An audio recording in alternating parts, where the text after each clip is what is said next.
ಕಾಂಗ್ರೆಸ್ ಪಕ್ಷದವರು ಬಂಗಾರಪೇಟೆ ಸ್ಥಳೀಯ ಶಾಸಕರಿಗೆ ಮಂತ್ರಿ ಸ್ಥಾನ ಕೊಡಲಿಲ್ಲ ಅಂತ ಹೇಳ್ಬಿಟ್ಟು ಒಂದು ಶಾಂತಿಯುತ ಬಂದ್ ಕರೆ ಕೊಟ್ಟಿದ್ರು.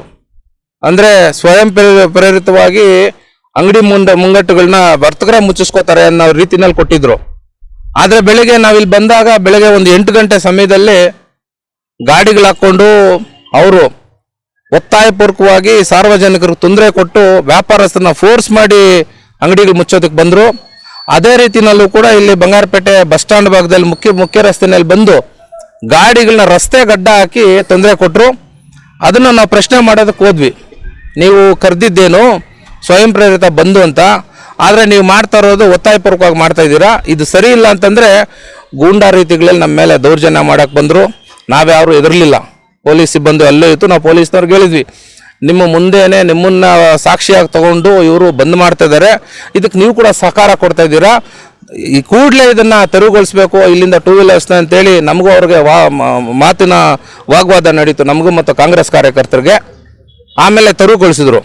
ನಿನ್ನೆ ಅವ್ರು ಕರೆ ಕೊಟ್ಟಿದ್ದು ಏನಂತಂದ್ರೆ, ಇದರಲ್ಲಿ ವ್ಯಾಪಾರಸ್ಥರು, ರೈತ ಸಂಘ ಮತ್ತು ವಿವಿಧ ಸಂಘಟನೆಗಳವರು. ಬೆಳಿಗ್ಗೆ ಅಲ್ಲಿ ಬಂದು ನೋಡಿದಾಗ ಯಾವ ಸಂಘಟನೆಯವರು ಬಂದಿಲ್ಲ, ಯಾವ ವ್ಯಾಪಾರಸ್ಥರು ಬರಲಿಲ್ಲ. ಬಂದಿದ್ದೆಲ್ಲ ಕಾಂಗ್ರೆಸ್ನ ಕಾರ್ಯಕರ್ತರು ಅವ್ರದ್ದೇ ಸರ್ಕಾರ ಇದೆ, ಅವ್ರದ್ದೇ ಇಲ್ಲಿ MLA ಇದ್ದಾರೆ ಅಂತ ಹೇಳ್ಬಿಟ್ಟು ನಮ್ಮ ಕಾರ್ಯಕರ್ತರಿಗೆ, ವ್ಯಾಪಾರಸ್ಥರಿಗೆ ತೊಂದರೆ ಕೊಡ್ತಾ ಇದ್ದಾರೆ. ನಮ್ಮ ತಂಟೆಗೆ ಬಂದರೆ ನಾವಂತೂ ಸುಮ್ಮನೆ ಇರೋದಿಲ್ಲ. ಇನ್ನೂ ಎಲೆಕ್ಷನ್ ತುಂಬ ಹಿಂದೆ, ಇನ್ನೂ 1.5 ವರ್ಷ ಇದೆ. ಜನ ನಿರ್ಧಾರ ಮಾಡ್ತಾರೆ. ನಮಗೆ ಅಧಿಕಾರ ಕೊಟ್ಟಾಗ ನಾವು ಸಾರ್ವಜನಿಕ ಜೀವನದಲ್ಲಿ ಹೆಂಗೆ ನಡ್ಕೋತಾ ಇದ್ದೀವಿ ಅಂತ ಜನನು ಗಮನಿಸ್ತಾ ಇರ್ತಾರೆ. ಸೊ ಯಾವುದು ಒಳ್ಳೆಯದು ಯಾವ್ದು ಕೆಟ್ಟಂತ ಜನಕ್ಕೂ ಗೊತ್ತು. ನಮ್ಮ ಮೇಲೆ ಇನ್ನೊಬ್ಬರು ಕೆಟ್ಟದಾಗಿ ಮಾತಾಡೋರು ಸ್ವಲ್ಪ ಜನ ಉಟ್ಕೊಂಡಿದ್ದಾರೆ ಬಂಗಾರಪೇಟೆ ವಿಧಾನಸಭಾ ಕ್ಷೇತ್ರದಲ್ಲಿ. ಮಹೇಶು ಶಾಸಕರ ಜೊತೆ ಅಡ್ಜಸ್ಟ್ಮೆಂಟು ಅಂತ. ನನಗೆ ಯಾಕಪ್ಪ ಅವ್ರ ಜೊತೆ ಅಡ್ಜಸ್ಟ್ಮೆಂಟು? ಅವ್ರ ಮೇಲೆ ಎಲೆಕ್ಷನ್ಗೆ MLA ನಿಲ್ಬೇಕಾಗಿರೋ ನನಗೆ ಅವ್ರ ಜೊತೆ ಅಡ್ಜಸ್ಟ್ಮೆಂಟ್ ಮಾಡ್ಕೊಳ್ಳೋ ನೆಸಿಟಿ ನನಗೇನಿದೆ? ನಾನು ಅವ್ರ ಶಾಸಕರಾಗಿದ್ದಾಗಲೇ ಇಲ್ಲಿ 2 ಬಾರಿ APMC ಅಧ್ಯಕ್ಷನಾಗಿದ್ದು, ಅವ್ರ ಶಾಸಕರಾಗಿದ್ದಾಗಲೂ ಅವ್ರು ನಡೆಸಿ ಜಿಲ್ಲಾ ಪಂಚಾಯತಿ ಮೆಂಬರ್ ಆಗಿದ್ದು.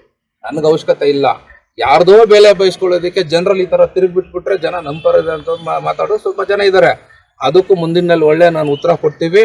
ಸ್ಥಳೀಯವಾಗಿ ನಾವು ಇಲ್ಲಿದ್ದೀವಿ, ಸ್ಥಳೀಯವಾಗಿ ನಾವು ಅರ್ಹರಿದ್ದೀವಿ, ಫೇಸ್ ಮಾಡುವಂಥ ಧೈರ್ಯ ಇದೆ, ನಮ್ಗೆ ಶಕ್ತಿ ಇದೆ. ನಾವು MLA ಫೇಸ್ ಮಾಡ್ತೀವಿ. ಮುಂದಿನ ಚುನಾವಣೆಯಲ್ಲಿ ಬಂಗಾರಪೇಟೆ ವಿಧಾನಸಭಾ ಕ್ಷೇತ್ರದಲ್ಲಿ ಯಾರು ಅರ್ಹ ಅಂತ ಜನನೇ ನಿರ್ಧಾರ ಮಾಡ್ತಾರೆ.